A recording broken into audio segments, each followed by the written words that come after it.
Good morning to all of you. So welcome to my YouTube channel. So today I am going to discuss the numericals based on Clausius-Clapeyron equations. ठीक है, तो आज के session में हम पढ़ेंगे Clausius-Clapeyron equations में किस तरह के numericals पूछे जाते हैं या पूछे गए हैं.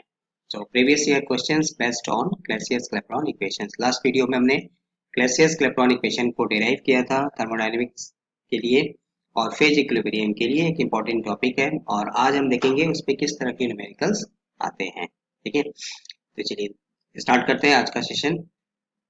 सो first of all Clausius Clapeyron equations होता क्या है, तो जस्ट रिफ्रेश कर दे अगर हमें आपको, तो क्लैसियस-क्लैपेरॉन इक्वेशन को हम क्या लिखते हैं, बोलिए D P by D T equal to delta H B by T B B minus B liquid. ठीक है, तो डिफरेंट इक्विलिब्रियम के लिए हम इसको यूज कर सकते हैं. तो फर्स्ट फॉर्मेट जो हमसे क्लैसियस-क्लैपेरॉन इक्वेशंस पे न्यूमेरिकल्स आएगा उसका फॉर्मेट ये है कि del P D P by D T equal to delta H B enthalpy of या हीट ऑफ वेपराइजेशन, टेम्परेचर देगा, volume in vapour form, gaseous form और वॉल्यूम इन लिक्विड फॉर्म. ये किसके लिए, लिक्विड टू वेपर या gaseous phase के लिए है. ठीक है, सॉलिड से लिक्विड के लिए दिया रहेगा तो उसके लिए भी हम यहाँ पे V L minus B S. इसी चीज को हमने डिराइव किया था, इंटीग्रेट किया था, तो एक और फॉर्मेट में लिख सकते हैं D L N P by D T equal to बोलिए delta H B by R T square. देखिए 1 मोल है तो यहाँ में n की जगह 1 लिया है, अगर n नंबर ऑफ मोल्स अगर हमें देगा तो हम यहाँ में n से मल्टीप्लाई कर देंगे और इसी को इंटीग्रेट कर देंगे. तो एक हमें ये फॉर्मेट भी मिला था, तो log P2 by P1 equal to delta H B by 2.303 R T2 minus T1 by T1 T2. तो क्लैसियस-क्लैपेरॉन इक्वेशन को हम इस तीन फॉर्मेट में यूज कर सकते हैं जो हमसे न्यूमेरिकल्स पूछेगा. ठीक है, क्लियर.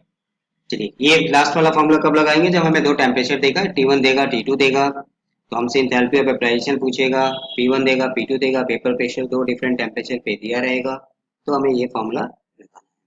चलिए एक चीज और यहाँ पे कॉन्सेप्ट है कि जैसे सपोज किसी लिक्विड्स को अगर हम वेपर फेज में ले जाते हैं, इसको हम क्या बोलते हैं, this process is known as boiling और देन बॉइलिंग पॉइंट. तो हमें पढ़ा है सॉल्यूशन चैप्टर में कि बॉइलिंग पॉइंट वह टेम्परेचर है जिसपे किसी लिक्विड का वेपर प्रेशर किसके बराबर होगा, vapour pressure in its vapour form, और vapour pressure in vapour form is known as atmospheric pressure.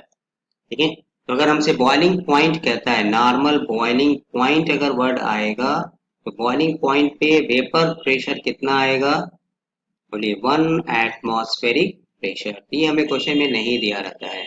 1 atmospheric pressure को हम लिख सकते हैं 760 टॉर.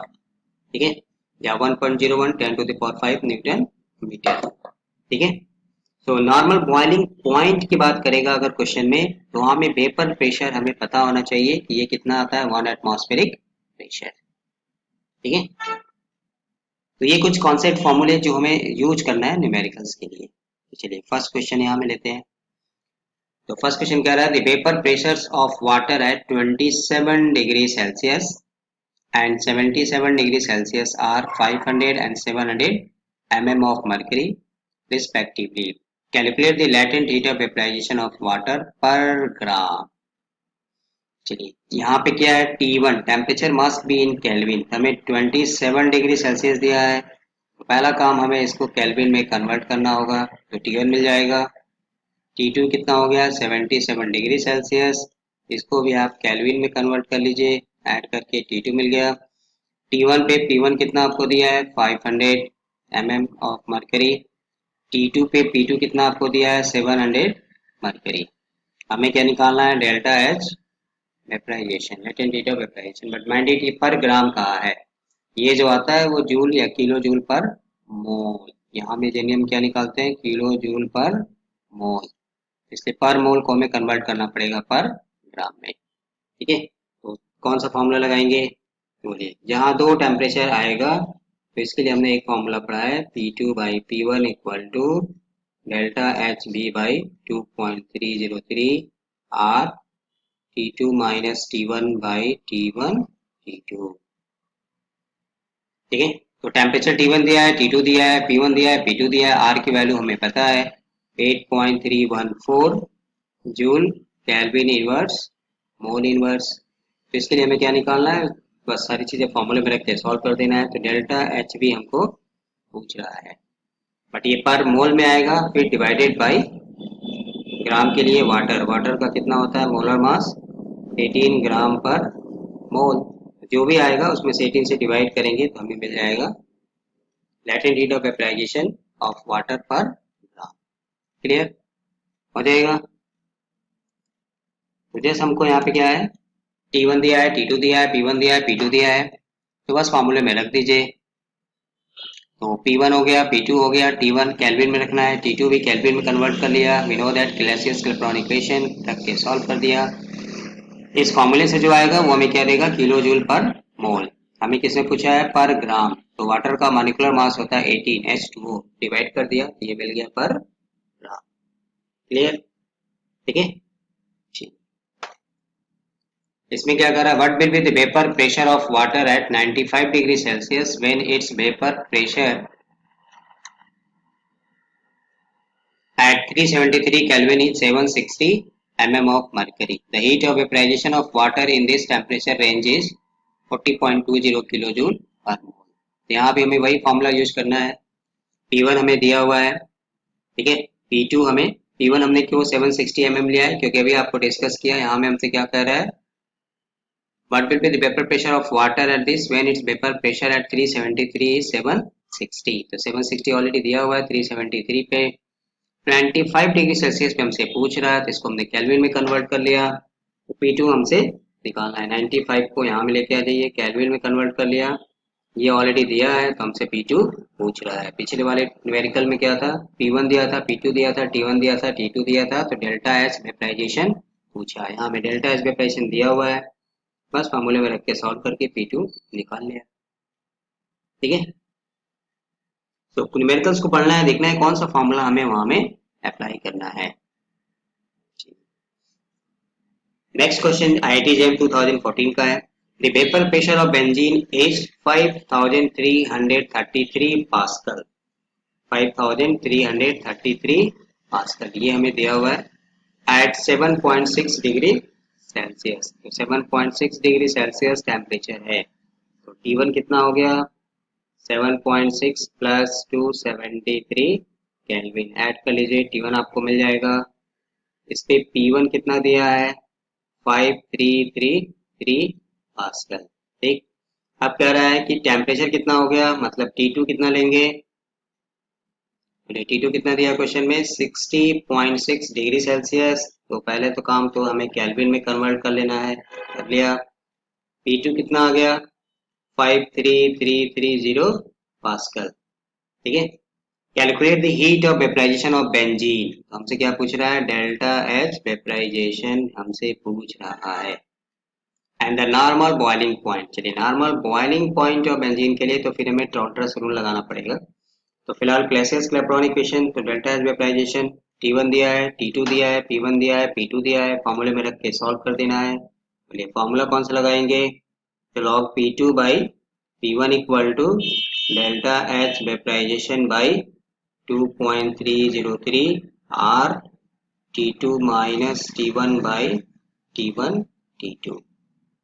ठीक है, तो सब कुछ दिया हुआ है, पका पकाया, बस सिर्फ रख के हमें सॉल्व कर देना है। ठीक है, हो जाएगा। चलिए, इसको रख के सॉल्व कर दीजिए, कितना आंसर आएगा। जब भी हमें हीट निकालना होता है, हीट ऑफ वेपराइजेशन निकालना है या फिर एक्टिवेशन एनर्जी निकालना होता है, तो उसको जनरली हम किलो जूल पर मोल में कन्वर्ट कर देते हैं। तो फाइनली इसका आंसर क्या आएगा, तो T1 is given, T2 is given, P1 is given, P2 is given. हमें फॉर्मूले में रख दीजिए Clausius Clapeyron equation, delta H vaporisation निकालना है, सॉल्व कर दिया, तो ये मिल गया 33.82 किलो जूल पर मोल। ठीक है, तो 5333 ये इससे कैंसिल हो गया, इससे कैंसिल होगा तो कितना आएगा, log 10, log 10 इज 1। हमको ये निकालना है, तो ये सबको ऊपर लेके जाइए, इसमें माइनस कर लीजिए एंड देन सॉल्व कर लीजिए। ये joule kelvin inverse mole inverse में है, तो केल्विन से केल्विन कैंसिल हो जाएगा, इसलिए जूल पर मोल आएगा और फिर इसको हम 1000 से डिवाइड करके किलो जूल में कन्वर्ट कर लेंगे। ठीक है, चलिए normal boiling point of benzene part के लिए, तो इसके लिए हमें डॉल्टन्स रूल पढ़ते हैं सॉल्यूशन चैप्टर में। तो delta H vaporisation by TB is nearly equal to 88 joule mole inverse kelvin inverse. हमसे नॉर्मल बॉइलिंग पॉइंट पूछ रहा है, तो डेल्टा एच वेपराइजेशन अभी हमने पीछे निकाला डिवाइडेड बाय 88, ये डॉल्टन्स रूल बोलते हैं।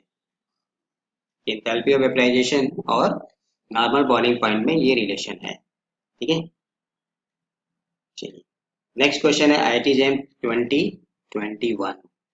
Adsorption of a toxic gas on 1 gram activated charcoal is 0.75 centimeter cube, both at 2.5 atmospheric pressure, 140 Kelvin।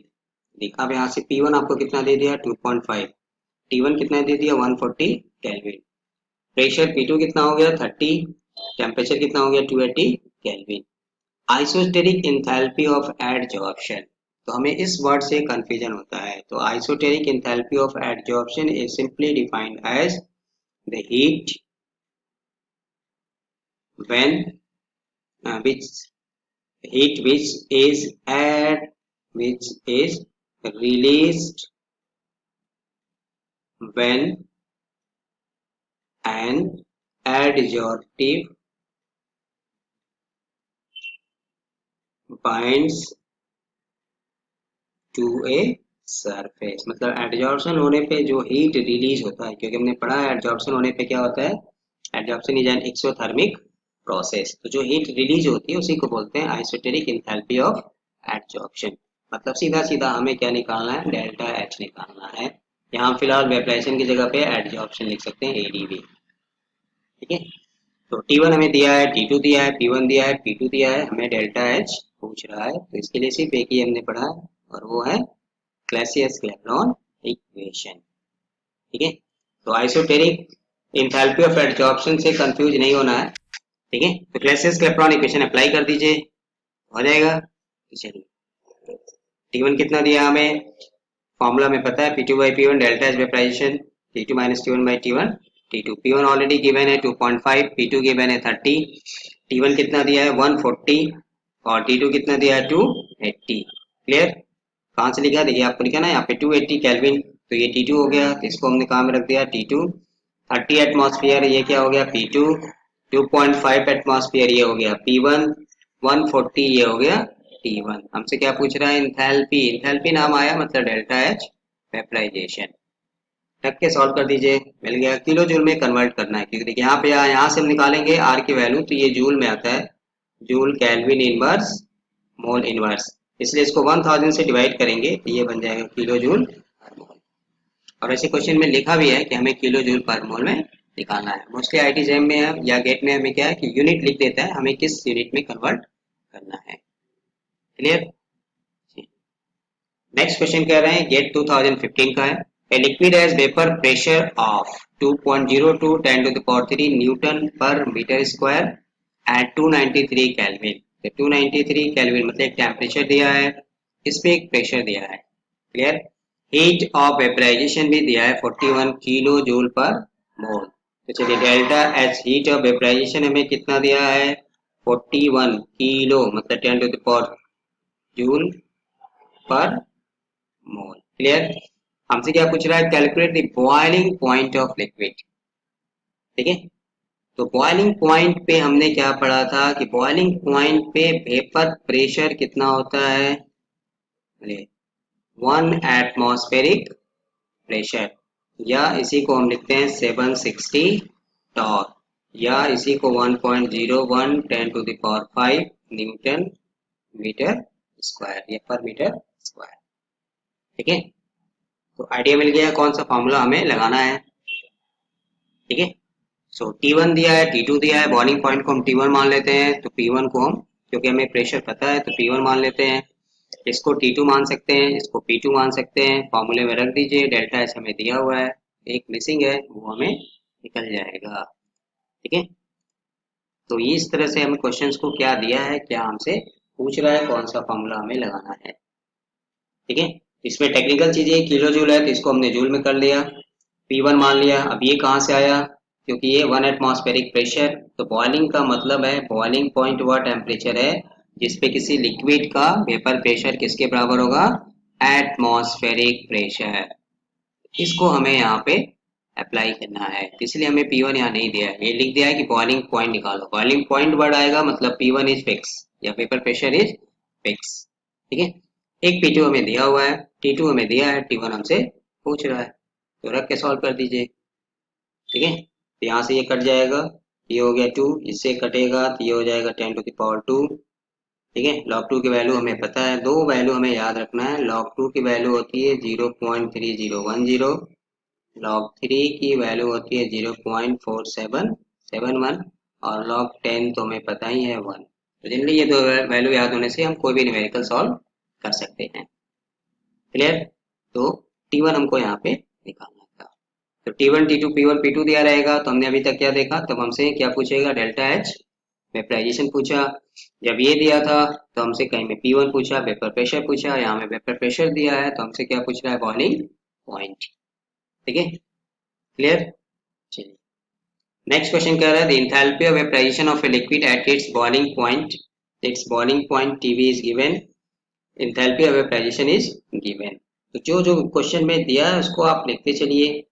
क्या पूछ रहा है, चलिए किलो का है, इसलिए यहाँ लिख दे रहे हैं joule per mole. Boiling point हमें ऑलरेडी केल्विन में दिया है, no problem. Molar volumes of the liquid and vapour, तो मोलर वॉल्यूम ऑफ लिक्विड दिया है, मोलर वॉल्यूम इन वेपर दिया हुआ है। ठीक है, तो लिक्विड में कितना दिया है 200, सॉरी ये कितना दिया है 110, तो लिक्विड में हो गया 110 सेंटीमीटर क्यूब, मोलर का है तो इसलिए पर मोल हो गया। पेपर में कितना दिया है 12,000 centimetre cube mole inverse. Calculate this slope dp by dt पूछ रहा है। अब बोलिए अब कौन सा फॉर्मूला हमें लगाना है यहाँ पे, तो हमने क्लैसियस-क्लैपेरॉन इक्वेशन डिराइव किया था, तो dp by dt equal to delta H B by T dv minus D L. ठीक है ना, पेपर प्रेशर और लिक्विड, लिक्विड वेपर इक्विलिब्रियम के लिए। अब हमको इस फॉर्मूले को यहाँ में, इस कॉन्सेप्ट को यहाँ में अप्लाई करना पड़ेगा। तो हमसे क्या पूछ रहा है, dp बाई dt, तो डेल्टा एस बी हमें दिया हुआ है। क्लियर, टेम्परेचर कितना दिया है 200 केल्विन, बीबी भी दिया है, volume in vapour phase, volume in liquid phase, तो फॉर्मूले में रख के सॉल्व कर दीजिए। ठीक है, चलिए अब आपको यहाँ पे वही, यहाँ में यूनिट का भी कन्वर्जन करना है। ठीक है, तो पहले फॉर्मूले में रखिए, क्या मिलेगा, तो dp बाई dt वाला फॉर्मूला लगाएंगे यहाँ पे, मिल गया। तो एक्चुअली ये सब क्वेश्चन आपको सॉल्व करना चाहिए, मतलब जस्ट मैंने एग्जांपल के लिए हमें सॉल्व कर दिया, बाकी जो इस तरह का पैटर्न पे जो भी क्वेश्चन आएगा आप कर सकते हैं। तो वेपराइजेशन दिया है तो इसको हम किलो जूल में से जूल में कन्वर्ट कर लिया। बॉइलिंग पॉइंट मतलब टेम्परेचर ऑलरेडी केल्विन में है, नो प्रॉब्लम। लिक्विड फेज में दिया हुआ है, गैसियस फेज या वेपर फेज में दिया हुआ है। ठीक है, हमें क्या निकालना है, डीपी बाई dt, तो डीपी बाई dt निकालने के लिए तो हमारे पास एक ही फॉर्मूला है, क्लैसियस-क्लैपेरॉन इक्वेशन। ठीक है, रख के सॉल्व कर दिया, ये आ गया joule metre cube kelvin inverse. ठीक है ना, और 1 देखिए आपको क्वेश्चन में लिखा हुआ है कि सिंस 1 जूल मीटर के power 3 kelvin inverse is 1 kilo pascal kelvin inverse, इसलिए इसको हमने यहाँ पे सेंटीमीटर से मीटर में कन्वर्ट किया, ये आ गया हमको मीटर। ठीक है, और मीटर आने से फिर हमने इसको किलो पास्कल में कन्वर्ट कर दिया, ये क्वेश्चन में ही दिया हुआ। ठीक है, तो dp बाई dt नाम आएगा, स्लोप नाम आएगा, तो हमें ये फॉर्मूला, ये फॉर्मेट लगाना है। ठीक है, चलिए next question GATE 2019, the normal boiling point of compound x is 350 kelvin. चलिए नॉर्मल बॉइलिंग पॉइंट हमें दिया है, हीट ऑफ वेपराइजेशन भी हमें दिया है, किलो जूल में है तो जूल में कर लिया। Calculate the pressure in torr required to boil x at 300 Kelvin. Ignore the temperature variation of delta as vaporization gas constant is given and 1 atmosphere is 760 torr. ठीक है, तो हमें प्रेशर निकालना है, बट किस में निकालना है, टॉर में निकालना है। ठीक है, तो पहले हम एटमॉस्फेरिक में निकाल सकते हैं, देन इसको कन्वर्ट कर सकते हैं, यूनिट भी हमें यहाँ पे दिया हुआ है। ठीक है, हो जाएगा। तो डेल्टा एच वेपराइजेशन दिया है किलो जूल, किलो जूल को जूल में कन्वर्ट कर लीजिए। हमसे पूछ रहा है कैलकुलेट द प्रेशर, वह प्रेशर बताइए जिसपे वो लिक्विड कितने पे बॉयल करेगा, 300 केल्विन पे बॉयल करेगा। तो नॉर्मल बॉइलिंग पॉइंट 350 है, तो T1 अगर हम मान लें इसको तो 350 केल्विन। तो नॉर्मल वेपर प्रेशर क्या हो जाएगा, बोलिए बॉइलिंग पॉइंट पे वेपर प्रेशर क्या होता है, 1 एटमॉस्फेरिक प्रेशर। तो 1 हो गया। P2 हमको निकालना है, T2 हमें कितना दिया, 300 केल्विन। डेल्टा एच वेपराइजेशन दिया है, तो इसमें कुछ आर की वैल्यू भी दिया है, रख के सॉल्व कर लीजिए। जो आएगा एटमॉस्फेयर में आएगा, फिर उसको हम कन्वर्ट कर लेंगे और में। क्लियर हो जाएगा, ये रहा आपका। तो P1 1 एटमॉस्फेरिक क्यों लिखा, क्योंकि बॉइलिंग पॉइंट किस पे, किसी लिक्विड का जिसपे उसका वेपर प्रेशर किसके बराबर होता है, वेपर फॉर्म मतलब एटमॉस्फेरिक प्रेशर। 350 केल्विन ऑलरेडी दिया है, T2 हमें दिया हुआ था 300, P2 हमसे पूछ रहा है, डेल्टा वेपराइजेशन दिया है, उसको जूल में कन्वर्ट कर लिया। यहाँ से कितना आया, ATM, और एटमॉस्फेरिक प्रेशर को 760 से मल्टीप्लाई कर दिया, ये आ गया टॉर में। क्यों किया, क्योंकि ये क्वेश्चन में हमको टॉर में ही पूछा था। ठीक है, क्लियर। तो इसलिए ये कॉन्सेप्ट याद रखना है, बॉइलिंग का मतलब ये है कि जिसपे उसका वेपर प्रेशर किसके बराबर होगा, 1 एटमॉस्फेरिक प्रेशर, या 1 एटमॉस्फेरिक, या 760 टॉर, या 760 mm ऑफ मरकरी। ठीक है, इस तरह पैटर्न का भी questions. So vapour pressure of ethylene is given as a function of temperature by the equation. इस तरह का कोई हमें एक इक्वेशन दे देगा। Now calculate the enthalpy of vaporisation of ethylene at its boiling point. इस बॉइलिंग पॉइंट पे हमें इसका क्या निकालना है, एंथैल्पी ऑफ वेपराइजेशन। तो इसके लिए हमने क्या पढ़ा था, तो D L N P by D T equal to, बोलिए delta H B by R T square. Clear. अब इस फॉर्मूले को हमें यहाँ पे क्या है, फंक्शन में लाना है। तो देखिए इस तरह का जो भी आपको इक्वेशन दिया रहेगा, something equal to this plus this plus this this, ठीक है। तो इसको पहला काम हमें क्या करना है, इसको हम लॉग को ln में चेंज कर लेंगे। ln इक्वल टू क्या होता है, 2.303 लॉग। क्लियर। देखिए ln को जब लॉग में चेंज करना होता है तो 2.303 से हम मल्टीप्लाई करते हैं, जब लॉग को ln में चेंज करेंगे तो क्या करेंगे, डिवाइड करेंगे। ठीक है, तो इसको अगर हम ln में चेंज करें, जैसे सपोज ln में क्यों, क्योंकि यहाँ से हमको ये फॉर्मूला पता है, इसमें क्या करेंगे 2.303 से डिवाइड कर देंगे। ठीक है, इसको 2.3 से डिवाइड कर दीजिए सबको, देख हमको मिल जाएगा ln के फॉर्म में। क्लियर। और अब इसको क्या करना है, डिफ्रेंशिएट करना है विथ रिस्पेक्ट टू टेम्परेचर। तो जो आपको यहाँ में दिया है उसको पहले 2.303 से डिवाइड कर लिया और उसको फिर डिफ्रेंशिएट किया, कुछ मिलेगा। ठीक है, और ये और इस इक्वेशन को कंपेयर करिए, तो दोनों का लेफ्ट हैंड सेम है, तो राइट हैंड भी क्या होगा, सेम होगा। यहाँ से हमको बेसिक कॉन्सेप्ट ये है कि यहाँ से क्या करना है, दोनों इक्वेशन को कंपेयर करना है, तो कुछ मिल जाएगा। ठीक है, अब इसको यहाँ से उठा के मल्टीप्लाई कर दीजिए, क्योंकि हमें डेल्टा एस भी निकालना है। ठीक है, तो ऐसे क्वेश्चन के लिए चलिए मैं रिपीट करता हूँ, करना क्या है आपको, यहाँ में किस फॉर्मेट में दिया है वो देखना है। तो मान लीजिए यहाँ में log p लिखा है, इसको हम पहले ln में चेंज कर लेंगे। ln में चेंज करने के लिए इसको क्या करेंगे, डिवाइड करेंगे, पूरे इक्वेशन को 2.303 से डिवाइड करना है। यहाँ में तो है ही नहीं, यहाँ में आएगा तो 2.303, यहाँ में कोई टर्म नहीं है। ठीक है, डिवाइड उसी को करेंगे जहाँ में log का टर्म आ गया, लॉगरिथम का टर्म आएगा। अब 2.303 को आप सबसे उठा के इसको इधर में ला दीजिए, मल्टीप्लाई हो जाएगा, यहाँ से कैंसिल हो जाएगा, यहाँ मल्टीप्लाई हो जाएगा, यहाँ भी मल्टीप्लाई हो जाएगा, और अब इस इक्वेशन मिल गया। अब इसको हमें क्या करना है, डिफ्रेंशिएट करना है। क्यों, क्योंकि हमें क्लैसियस क्लैपेरॉन इक्वेशन से पता है कि ये किसके बराबर होगा, आर टी स्क्वायर। तो जो भी हमें मैथमेटिकल टर्म यहाँ दिया है इसको हम डिफ्रेंशिएट करेंगे विथ रिस्पेक्ट टू टी, तो हमें कुछ फंक्शन मिलेगा, और उसको और इसके दोनों को क्या करेंगे, इक्वल कर देंगे, and then solve it value रखेंगे। टेम्परेचर हमें दिया रहेगा, आर की वैल्यू हमें पता है। ठीक है, तो कोई भी इस तरह का आपको मैथमेटिकल टर्म देगा, एक एक्सप्रेशन देगा, किस तरह से उसका वेपर प्रेशर टेम्परेचर के साथ वेरी कर रहा है। ठीक है, चलिए इसको नेक्स्ट पेज पे सॉल्व किया। So we know that from Clausius-Clapeyron equation del ln p by dt equal to this one, ये हमें दिया हुआ था। इसको हम पहले log को ln में चेंज किया, 2.303 से डिवाइड कर दिया, जहाँ जहाँ log का टर्म आया वहाँ ln कर दिया, बाकी में हमें कुछ नहीं करना है। ठीक है, क्लियर।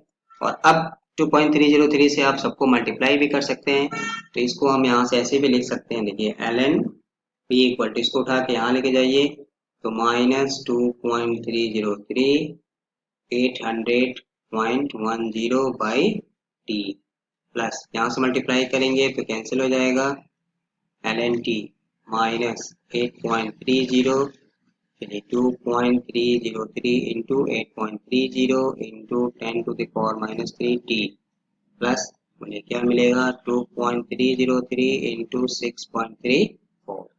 क्लियर। और अब ln p हमें मिल गया। देखिए फॉर्म क्लासियस-क्लैपेरॉन इक्वेशन से क्या चाहिए हमें, d ln p by dt, हमें क्या मिल गया ln p। तो क्या दिखाई दे रहा है कि इसको हमें क्या करना पड़ेगा, differentiate with respect to t, इसको डिफरेंशिएट करना पड़ेगा। तो इसको डिफरेंशिएट कर दीजिए। ठीक है, तो यहाँ पे क्या था, t था, तो ये हो गया t square 1/t, ln t is 1/t, यहाँ से कितना मिलेगा 10⁻³ और constant term 0। Clear. Constant term ये वाला क्या आ गया, यहाँ से तो 0 हो जाएगा। ठीक है, यहाँ से t है तो dt by dt that is 1 हो गया, ये पूरा टर्म आ गया 2.303 8.30 इंटू 10⁻³ ln t को डिफरेंशिएट करेंगे बाई dt तो 1/t। ठीक है, और यहाँ से क्या मिलेगा t स्क्वायर 1/t है तो इसका हो जाएगा t स्क्वायर। तो d ln बाई dt, इसकी जगह पे क्या मिल गया, ये पूरा टर्म। क्लियर। ठीक है, चलिए अब इसमें d ln p by dt equal to this आ गया, और क्लासियस-क्लैपेरॉन से क्या लिखा था हमने, d ln p by dt equal to del hb by rt square. Clear. तो इसका मतलब क्या है कि राइट हैंड भी इसका बराबर होना चाहिए। Now on comparing equations 1 and 4 we can write, या वन कैन राइट, ये आ गया। और हमें क्या निकालना है, डेल्टा एच वेपराइजेशन, इन सारे टर्म्स को उठा के RT स्क्वायर से मल्टीप्लाई कर दिया। ठीक है, R की वैल्यू हमें पता है, टेम्परेचर हमें दिया हुआ है, कितने बॉइलिंग पे निकालना है, अलग से सॉल्व कर दीजिए तो हमें डेल्टा एच वेपराइजेशन की वैल्यू मिल जाएगा। ठीक है, क्लियर।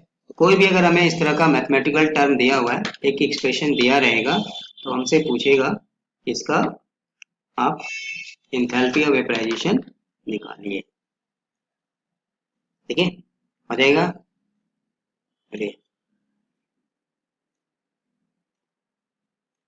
चलिए, तो अब इसी में आपको एक और क्वेश्चन देते हैं। तो जैसे सपोज मान लीजिए कि हमें क्वेश्चन में अगर ये दिया हुआ है, इसका अब आप निकाल के बताइएगा कितना आंसर आएगा।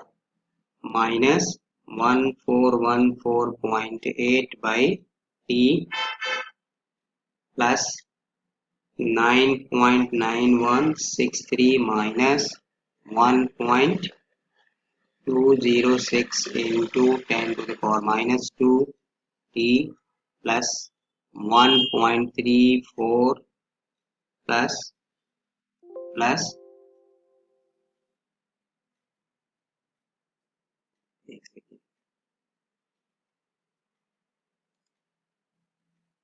चलिए मैं फिर से लिख देता हूँ। जैसे सपोज ये क्वेश्चन यहाँ पे कि अगर मान लीजिए आपको ऐसे लिख दिया है कि log p equal to minus 1414.8 by T plus 9.91635 minus 1.206 into 10⁻² T plus 1.34 into 10⁻⁻5 T square. ठीक है, सो वेपर प्रेशर किसी लिक्विड का टेम्परेचर के साथ इस तरह से वैरी कर रहा है। ठीक है, अब हमें निकालना है इसका एंथैल्पी ऑफ वेपराइजेशन, इस पे बॉइलिंग पॉइंट हमें दिया हुआ है। चलिए किस बॉइलिंग पॉइंट पे निकालना है, 239.05 डिग्री सेल्सियस। चलिए 0 केल्विन कर देता हूँ इसको, हो जाएगा। ठीक है, तो जैसे अभी यहाँ में किया था, किसको हमने क्या किया, पहले लॉग को एल में चेंज किया, 2.303 से डिवाइड कर दिया। ठीक है ना, तो इसी तरह आपको भी यहाँ भी क्या करना है, जो भी एक्सप्रेशन दिया इससे हमें मतलब नहीं है, हमको बस सिर्फ लॉग को एल में चेंज किया। फिर एल में चेंज करने के बाद इसको क्या करना है, differentiating with respect to T, T को के टर्म में विथ रिस्पेक्ट टू टी आप इसको डिफरेंशिएट कर दीजिए, कुछ आपको मिल जाएगा। और ये क्लासियस क्लेप्टॉन इक्वेशन से किसके बराबर हो गया, आर टी स्क्वायर, बराबर करके हमें delta H B enthalpy of vaporisation निकाल देना है। ठीक है, हो जाएगा। तो यहाँ से भाई तीन फॉर्मेट था। ठीक है, तो हमने इसको रख के सॉल्व कर दिया, तो एल एन पी हमको मिल गया डेल्टा एच वेपराइजेशन। तो आपको प्रैक्टिस के लिए मैंने ये क्वेश्चंस दिया है। ठीक है, तो आज का सेशन में क्या देखा कि हमको क्लासियस क्लेप्टॉन इक्वेशंस पे किस तरह के न्यूमेरिकल्स हैं। ठीक है, तो D P by D T उस फॉर्मेट में आएगा, log P two by P one उस फॉर्मेट में देगा, या फिर हमें D L N P by D T निकालना है। तो क्लासियस क्लेप्टॉन इक्वेशंस हमें फेज इक्विलिब्रियम के लिए भी इंपॉर्टेंट है, थर्मोडायनेमिक्स के लिए भी इंपॉर्टेंट है। ठीक है, सो ये था आज का सेशन, तो Clausius Clapeyron equations, last video में इसको डेरिवेशन ये भी इंपॉर्टेंट है। ठीक है, और उससे रिलेटेड न्यूमेरिकल्स किस तरह का क्वेश्चन पूछा गया है या किस तरह का क्वेश्चन पूछ सकता है। ठीक है, सो मिलते हैं नेक्स्ट वीडियो में एक नए टॉपिक के साथ। तो थैंक यू फॉर वॉचिंग।